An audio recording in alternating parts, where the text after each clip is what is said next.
Why so many sex references? What in the world? That What are you was... talking about? It led itself well to the conversation. Kids that were aided. Did your mom and dad ever sit you down and have a talk about the birds and bees? Do you know where babies come from? Sex. You've got to be kidding. Wait.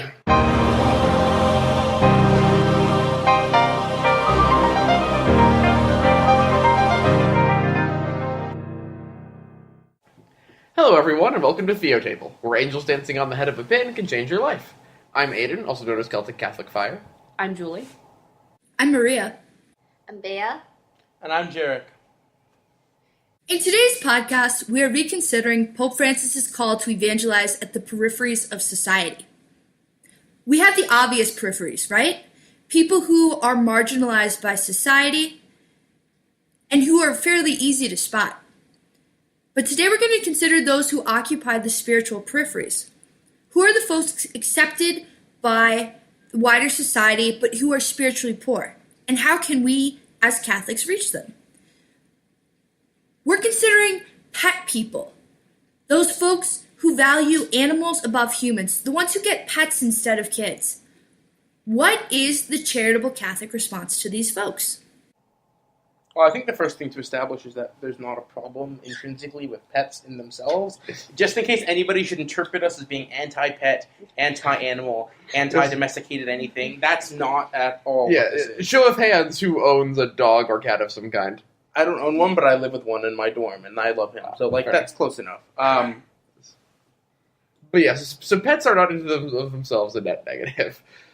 But I do think this is more common than people realize. People prioritizing pets over humans in various ways, shapes, and forms. Most notably in the case of, as Maria said, pet people. People who choose to become owners of dogs or cats, quote-unquote pet parents, is normally how this is phrased, rather than being actual parents. And I think we have to know that there is something that's deeply spiritually confused about that. That human life is precious, and the gift of being a father or mother is incredibly precious. It's part of most of our vocations. And giving that up for animal ownership and trying to treat animals as somehow filling that gap is just... Ultimately, it can't do that. Why can't it do that? I think is the fundamental question. Well, because animals aren't people. People are different than animals. Like, there's human dignity. Humans have an inherent dignity and worth because we're made in the image and likeness of God. And that isn't true of all animal creatures. Dogs are loyal, faithful companions, but they're not made in the image of God.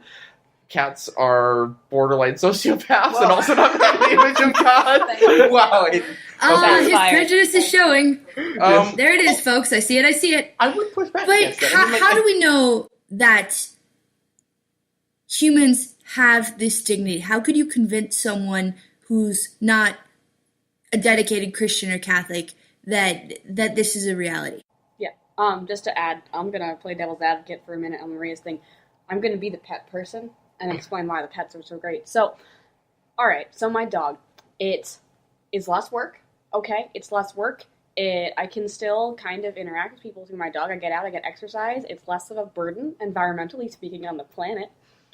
That's true. I mean, there's an argument that people will make about, human population overgrowth and stuff like that. Lots of pets, maybe these aren't the pet people per se, I'll caveat my own point, but lots of pets are service animals.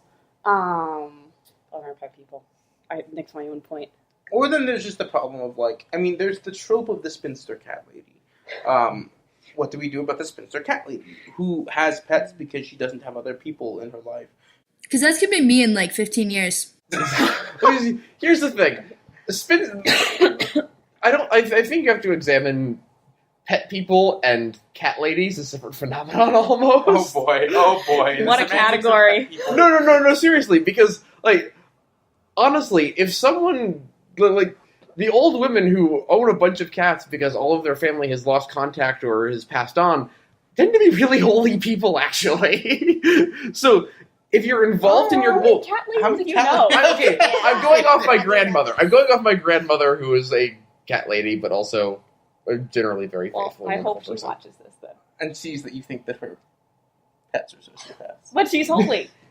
But no... This is tangential, but I love it. Keep going. So the point is, even owning a lot of pets and spending a lot of time owning pets caring for your pets isn't a problem if it has to do with the fact that you have been through parenthood or you've been through that stage in your life. Or for some reason you're impeded by it. Right, exactly. Yeah. And have other sources still of human community. Like, because ultimately, if you're... even people who are older and take care of lots of pets should still have a community outside of their home. So I think we should probably clarify that, for starters, that as long as you're engaging in a human community, if you've reached a stage of your life where you want to own a whole bunch of cats because you've had a family and they've all grown up and had their own families, that's okay. What about the... Right, okay, so I think we have two questions on the table right here. The first one, and again, feel free to jump in, add, change, correct, whatever, but the first one that I'm seeing is how do we expound on human dignity and make a solid case for the fact that humans are somehow exceptional from animals? Yes, we're also mammals, but what is human dignity and how, in a very concrete way, does that make us different? And then the second one, which we're also asking, which will dovetail off of the human exceptionalism question, is what's the good of being in human community? How does that serve our spiritual and human needs, right? That's a complicated question. Mm-hmm. Partially because, and this is not at all, Catholic doctrine. This is me speaking as somebody who has interest in this area about, human dignity, human rights, that sort of thing. I'm inclined to think that we cannot have a coherent reason to treat humans as individually being owed dignity without a conception of God. And people Kant would disagree. People that's complicated. Let's not get into philosophy here. Or people like J.S. Mill or Jeremy Bentham would disagree, but I just don't see a way of doing that. And so if the question is, how can we convince some arbitrary person on the street, regardless of their religious or philosophical commitments, that there is human dignity, I think the answer to that is that we can't. Unless you convert them to Christianity or something. Or, not Christianity as per se, but, some theological or philosophical tradition that does have a strong sense of human dignity. Yeah, I wish I disagreed with that, because that would, I think, probably make the world... I think the world would be better if we all disagreed with that, but I'm not feeling a lot of pushback in this room. Yeah, no, look at PETA. Oh, boy. No. In all seriousness. Yeah. Do you want to explain what PETA is real quick? Yeah, PETA, for those who don't know, it's short for People for the Ethical Treatment of Animals, not, as you'd prefer to say, people eating tasty animals. You prefer to say that? No, I'm saying the group is an animal rights group. And they have... Sometimes they put out good things like abuses in agricultural industry. Some domestic abuse. Or, domestic animal abuse. Or sometimes they hold protests where women protest naked because that's the equivalent of, eating meat. What? No, seriously. In front of butcher shops. What? I want to be. If I'm the guy working in the butcher shop, no. Whoa, no, whoa, lying in stuffed and roasted pig poses, the banquet. What if my cousin does things like that? Not the naked thing, but she covers herself in paint and lies on the floor to protest cruel treatment of animals. In public, not at Thanksgiving. But I don't know which is worse. Okay, guys, I think we're getting well off the beaten path here. The point is, PETA sees animal life as of equal value to human life, and so sees something like a butcher shop as something equivalent to a Nazi death chamber. Yeah. Well, how do they see an abortion clinic? Well, that's a separate question. Pointing out the hypocritical views of someone who believes animals are equal to human life, but unborn children aren't, is a separate question. Unfortunately. Going off of that, a lot of vegans, they think, truth is subjective, and, we all have our own subjective truths. Well, actually, I think there's a sense in which most vegans I know, and most vegetarians I know, who do it for ethical reasons, do you think that there's an objective sense in which eating meat is animal cruelty? Eating meat is violating some sort of right that animals have by virtue of them being a living creature. But that's a Why different plants question. fall into a different category is I'm not quite sure either. Yeah, but it's also a different question for whether the dignity of an animal is equal to the dignity of a human. Yes. Well, I think this whole Jarek's point about vegans and their ethical reasons for doing what they do when it's not Lent is actually super interesting to consider, because it is a very human thing to lay down the line and say that there is an objective ethical code that we need to be following here, right? Can animals follow an objective ethical code or try and spot one and make one out in a situation? Well, I mean, the answer is, at least as far as I know, is no, because they don't have the rational faculty Yes. that Right. humans have. And Exactly. a lot of people will say that the rational faculty is the reason that humans are on a different plane than animals or plants, because And you why have do we have the rational faculty? For one big reason, right? To seek a relationship with God. Yeah. Well, So- and some theologians will go so far as to say that the rational faculty is in fact the way in which we are created in the image and likeness of God. Yeah. I'm just mentally trying to connect the whole point of the individual and the community, right? But we have this rational faculty to seek a relationship with God, and God is Trinity, and He's essentially community, right? Yes. Yeah. And so we're called to mirror that in our human relationships with loving relationships with other people. That's when we become most human, when we are mirroring the love that's shared in the Trinity, right? Yeah. Indeed. And people meaning something like more technical than just like, another term for a person. Or a human. Okay. Sorry, my Okay. mistake. A human. People Don't and open up that humans- can of worms. Speaking of animals. People and humans are like different categories, because there are some people who aren't humans. Yeah, we just talked every about person of angels. the Trinity and angels. We just talked about angels yeah. a few weeks ago. Yes. Yeah. Understood. But the point is that, yes, we are made in God's image and likeness and are so called to live in community with God and with other people. And that expresses itself ultimately in our vocation, whether that's the priesthood, married life, or the single life, but particularly talking about those who are called to marriage, which is honestly the vast majority of people. No, Aiden. Marriage. Oh, yes. I was worried Yes. that Mary was going to Marriage. fall into some sort of heresy, but then No, yes. her criticism is actually valid. Okay, hold on a And sec. humorous. But no, so the point, the point is that for those called to marriage, one of the goods of marriage, one of the aspects in which marriage reflects the divine community is in the way that a husband and a wife for each other bears forth the fruit of children. Mm-hmm. Children who, yes, to respond to Julie's point just from a while back, it's our devil's advocate points, yes, raising a child is expensive and difficult and exhausting. More so than raising a pet. More so than raising a pet, and I speak from no experience on this.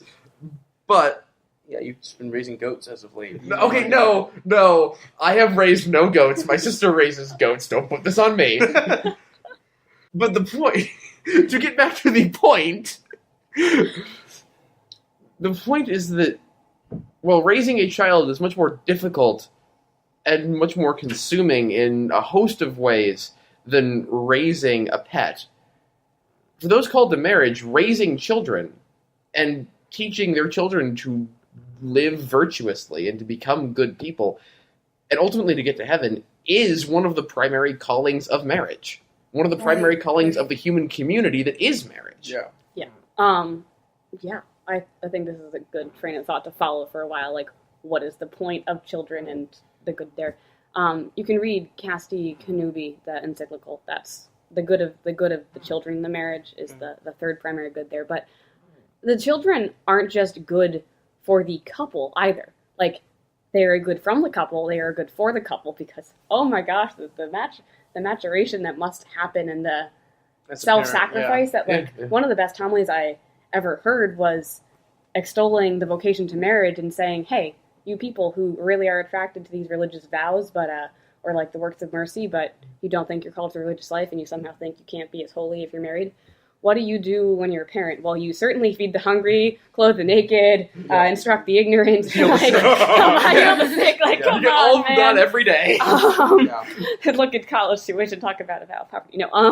But Yeah. but it's not just good for the sanctification of the parents and like the perpetuation of the human race. I think that's a good thing. But Most people as a probably family, you can't have a domestic church, which is an example a witness to the rest of the world, so to speak, the people who are not yet Christian, without children. The family unit itself is instructive to the whole rest of society. Yeah. You like what good is observed from a woman and her purse dog in the park? Like, no offense, but I just their families are so good, man. And even like, I can see some people who maybe not watchers of this podcast, but some people in general who would think, "Oh, you Catholics are just obsessed with sex and families." But like, Catholics like sex. okay, whoa, Julie. Because Whoa, some are Julie. good. Okay, never mind. That is a topic for another day. Not wrong, but highly, highly misleading for another time. And I think that like, and people who would say that miss the point of all of this stuff that Julie and Aiden were just talking about.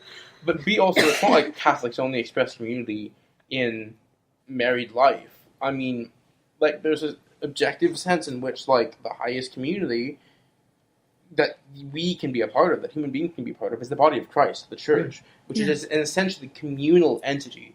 There's an objective good in community, whether it's a community which is explicitly religious or not, whether it's your friends from school, or your friends from work, or your friends from whatever. There's an objective good in community. Which is, I think, most fully manifested in one sense in marriage, and in one sense in the unity of the church, of the body of Christ. I think a common objection that a lot of people have to having kids, bring kids into this world, though, is that they say, why would I bring kids into such a messed up place? It's the problem of evil repackaged from a more secular lens. I know that I have cousins who have grappled with this question and decided to go the dog route over having babies. And how would, from this very rich theology of marriage that we've been talking about, how do you think we address a more secular couple's concerns with the problem of evil? And ultimately, the question comes down to, is your life right now, with all of the horrible things you've experienced, because everyone has their crosses. Everyone has crosses and struggles and sorrows. Everyone has sorrows in their life. This is just universally true. Is your life, as it is right now, worth living? And we, as Christians, constantly affirm that the answer is yes. Yeah. Mm-hmm. And so if your life is worth living, Who's to say that the child would be any different? right, then how can you say any differently for your children? And also, how can you love how can you care for your children enough to not want them to experience the harm of the world if you aren't willing enough to care for them enough to let them exist? Yeah. Yeah, boom, got it. And I think, like, and I guess then, what do we do for the people, like, how do we respond to people who would say no as regards to the question, is my life worth living?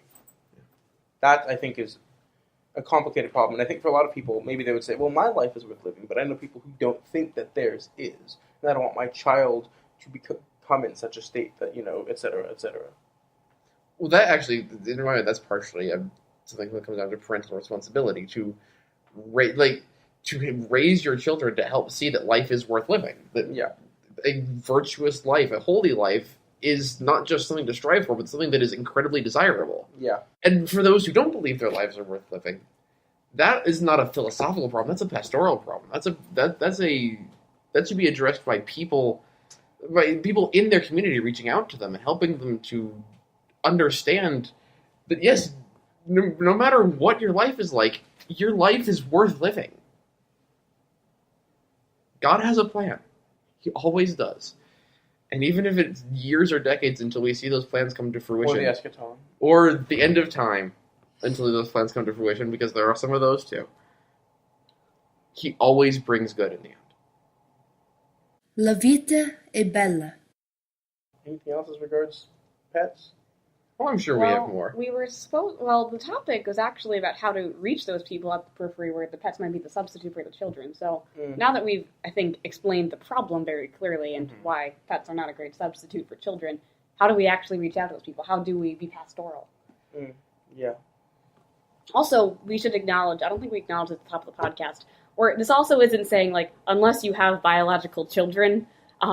Shame on you. Like, this isn't dismissing people who haven't found a spouse yet, and when they're, like, 28, or people who infertility, more importantly, single life. Yeah. Like, this Which is strictly... still a thing, like, that is still a third category of vocation. I think not enough people talk about. The single life is a... I mean, the consecrated... The life consecrated... life consecrated to God and neighbor, Yes. Yeah. Misleading. Vocation to single life is actually a selfish vocation. I'll just say that right now. Do you want to expand on that, maybe? Whoa. Yeah, could you explain that?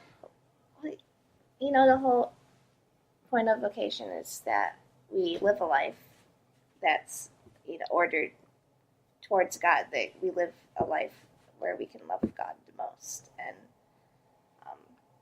in each vocation, there's a communicative aspect of it, and this this unitive aspect as well, like to another, because as Aquinas says, love is to will the good of the other, and like, who are you centering yourself, or like, what are you centering yourself towards, like, just being single, but without like, these vows, like, I am going to live my life like wholly for Christ if I am, living, a single celibate life. I think there are ways, like, for example, I think a lot of people might disagree with me, but I think there are some professions for which I think it's acceptable to say that if you really do want to do this profession in the service of the church, for example, I think academia is one of these, where academia is very trying, very complicated, and has so many demands on you as a person that it depends on whether or not you think that you can do justice to a family. If you think you're going to be a world-class academic and, like, serve the church through your mind, in philosophy or theology or even, like, biology or history or political science or whatever field you think that you can serve the church best in, I think that to say that single life, which isn't consecrated in the sense I think that you mean consecrated, unless you're meaning consecrated in a different way than I'm thinking, I don't think that life is necessarily selfish. Ultimately, that's why the church identifies the single life, not the consecrated virginity, because that's essentially a form of religious vows. It's not like the communities normally see, but it's a form of vows. Non-consecrated single life is a vocation that must be constantly discerned. Yeah.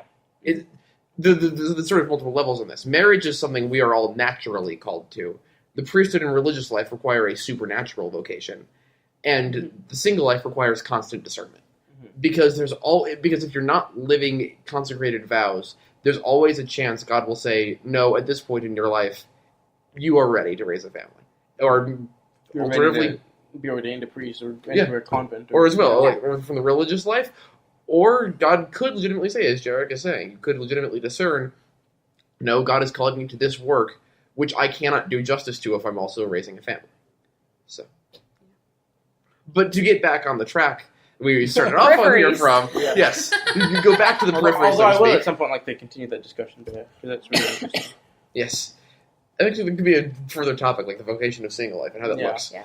But for the rest of this conversation on pet people, how do we, to address the topic at hand, how do we appeal to those and have conversation with those who essentially see the choice to have a pet rather than a child as justified?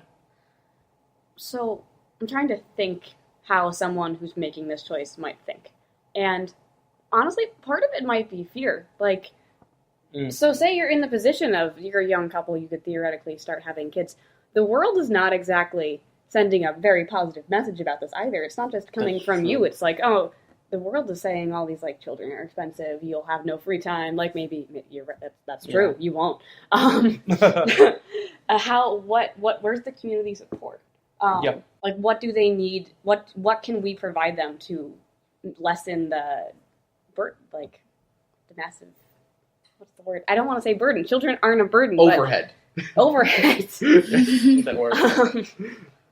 Like, how do we minimize, earnestly minimize that fear? Yeah, while being honest Yeah. about how difficult it is. Yeah. Yeah. And recognizing that not everything can be fixed with money, right? I mean, Yes. I think that a community extension to families, to parents, really calls us back to the whole fact that time and community are precious things that we tend to disregard. And that one of the best gifts that you can give to families and to couples is being there and supporting them through friendship, through prayer, through time babysitting, through genuine human connections, which they might be lacking in their lives. Because we got to get the cliche in this podcast at some point in time. I think, to oversimplify Maria's point, it takes a village to raise a child. Oh, Hey, thanks, Hillary Clinton. I no. love it. Oh, No. That was why I had that reaction. 'Cause Wait, that's- Hillary Clinton said that? Yeah. That's the name of her book. No! Yeah. Hillary, what are you doing? Sorry, Julie, I had to. I should know that. I'm a poli-sci major. That's sad. All right. Well, it was a phrase before her.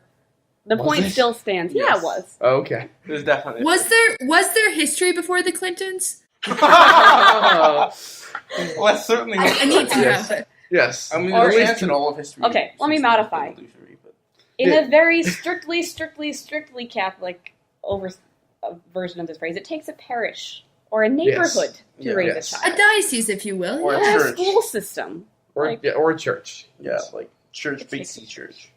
Like not a parish, like the big church. Capital you know, C. Yeah. All of us. We're all making the capital C hand symbol for those listening to this. Yes. What else? How do we reach out? I mean, to a certain degree, you have to do what we did here and start by talking about the fact that, yes, it's not evil to own a pet. Because that just shuts people down. Yeah. Yes. It's also objectively wrong. Right. Yes. Yes. More importantly. True. Or else we'd all be Truth in is more important than ecumenism. Trademark that. I wasn't going that Trademark far. that. Well, that's what you were saying, though. That in a might way. be next week's Can that be topic. bumper sticker? Truth is more important than ecumenism. But, Can that be the next boy. book? The- Can we write the that next book? book from Hillary Clinton, Truth is more important than ecumenism. She couldn't I write don't that think book. she'd write that She couldn't book write that very book. Oh, Anyways. no. but my point is, at some level, we do have to just... I think part of it as well is going to be increasing an appreciation for human dignity. Because, I mean, there was a joke earlier in this podcast about how PETA sees, slaughtered animals as people, but doesn't see unborn children as people.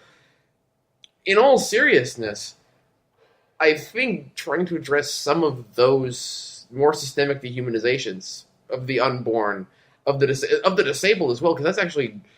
Yeah. That's another concern I know sometimes young parents can have, that Yeah. the concerns of raising a child with a disability. Mm-hmm. Or just of children in general. Like, we don't really treat children like people. Yeah. Like, we don't treat them as human beings. We treat them... I mean, I don't know. It's hard to pin down because the way that societally children are treated is so complicated.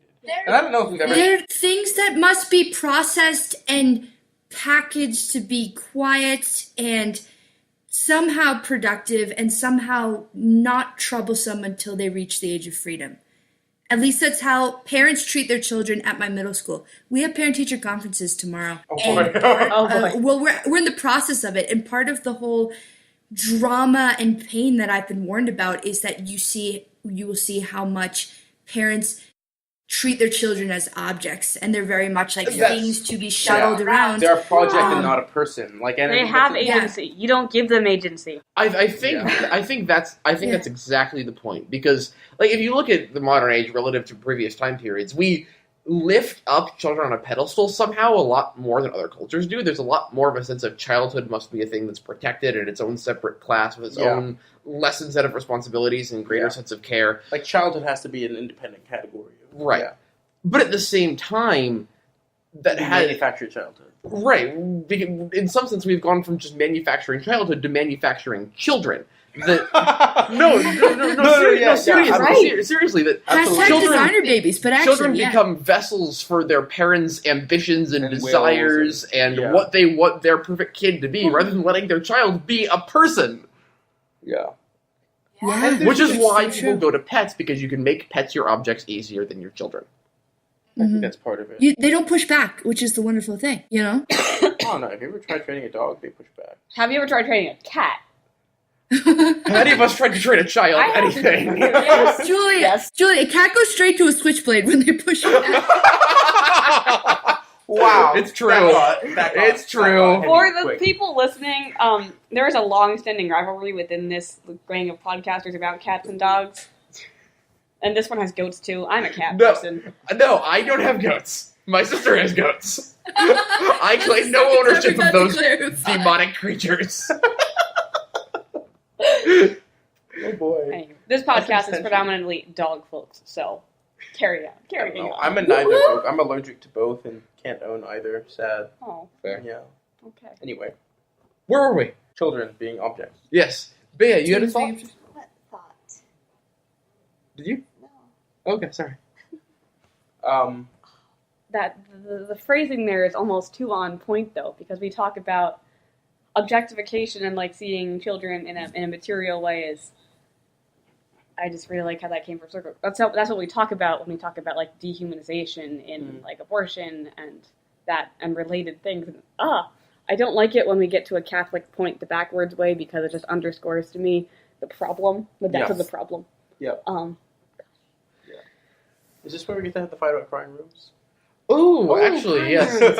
Yes, this was brought up prior to the podcast, actually, in terms of how the church can better respect the dignity of children, because this is sort of the topic we're on. It's useful. And Jarek, I think, brought up the topic of cry rooms.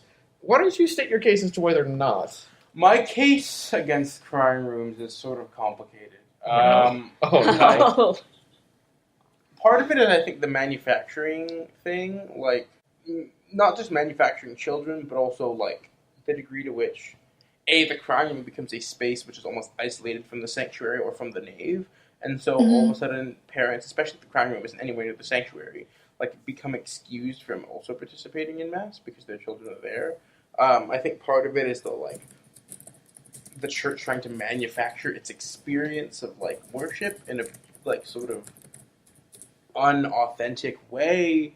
But there's, like, a lot of reasons why I think crying rooms are problematic. But Yeah, see, on some level, because that's sort of the balance you have to keep, because this is just sort of a fact of life. Infants cry. yeah. Toddlers cry. Children, young children in particular, cry and cry loudly. But the thing is, I never had an issue with crying rooms until I got here. And I go to Mass, when I go to Mass in alumni on Sunday mornings, there, like, especially as of a couple years ago, there were several kids in there who were just, like, weeping and screaming the entire time. And sometimes their parents would, slip them out to the ante-chapel room for a little bit, but they'd always be sure to come back into the consecration and, like, all that stuff. But, like, eventually, after a few months of that, like, it just didn't bother me. It's a part of the life of the church to have children embraced into the church.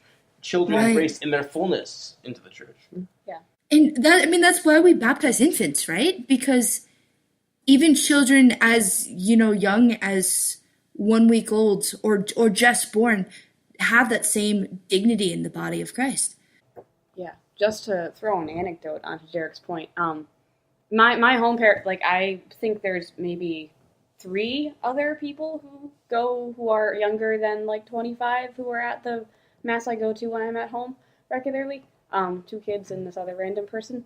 And so seeing young, not like peers, but, like, young children at Mass was a whole new phenomenon for me when I came to college. And that was spectacular. And, like, I had forgotten they were part of life, which is really weird. Especially considering, like, because I was a child. This was me, and I didn't even realize it. But I think it's very counterproductive to their catechesis as well. Like, sometimes you can make a case for, like, children's liturgies. Those are a different story. That's a problem with that. Yeah, well, we won't go down that rabbit hole just now. But, like, we're baptizing these kids. We've put on them a spiritual obligation, a good spiritual obligation, and you're removing them from the worship from the sacramental graces. Like, what are we doing? But to the actual anecdote, this was before my time, but there is a parish priest back in my home where he would not start Christmas Mass, like the Christmas Eve Mass. It would start whenever a baby cried. Like, it doesn't matter if it didn't happen until, like, 12 minutes after 4 or 5 o'clock. He would only start it, like, the procession would start, he'd, like, signal the piano guy when a baby started crying. Huh. Because he's like, that's why we're here. And granted, this is Christmas, so, like, he's making a very nice point. Oh. Yeah. But he's like, that's why we're here. We're all here because of an infant. And his point was because there's so many families at those masses, he didn't want them to have to feel isolated and leave. Like, how horrible is it for families with children to leave at the Christmas Mass? Right. And I think that hits the point right on the head, actually, because honestly, my case going into this was that I know a lot of young families feel uncomfortable when their children start crying at Mass, and they should have a space to be able to go to not feel uncomfortable, feel like they're disrupting people, but also still be able to participate in the Mass and not just be out in the nave. But I think fundamentally, you guys have hit on the key point. The problem is not that their children are crying. The problem is that they are made to feel uncomfortable because their children are crying. Mm-hmm. That it should be part of our understanding of the life of the church, that the church has new life, and we should be able to celebrate that even when it disrupts our perfectly planned musical liturgy that we think we want to have. Yeah. So on that note, celebrate new life. If you're a Catholic, you're going to Mass, celebrate crying babies at Mass. That's your action item for Hashtag be Catholic, make babies. Okay. Okay. That's the topic for another week. Okay. On that note, ladies and gentlemen, we will close with the prayer of St. Thomas Aquinas. Father, the Son, and the Holy Spirit. Amen. Grant us, O Lord, minds to know you, hearts to seek you, wisdom to find you, conduct pleasing to you, faithful perseverance in waiting for you, and a hope of finally embracing you. Amen.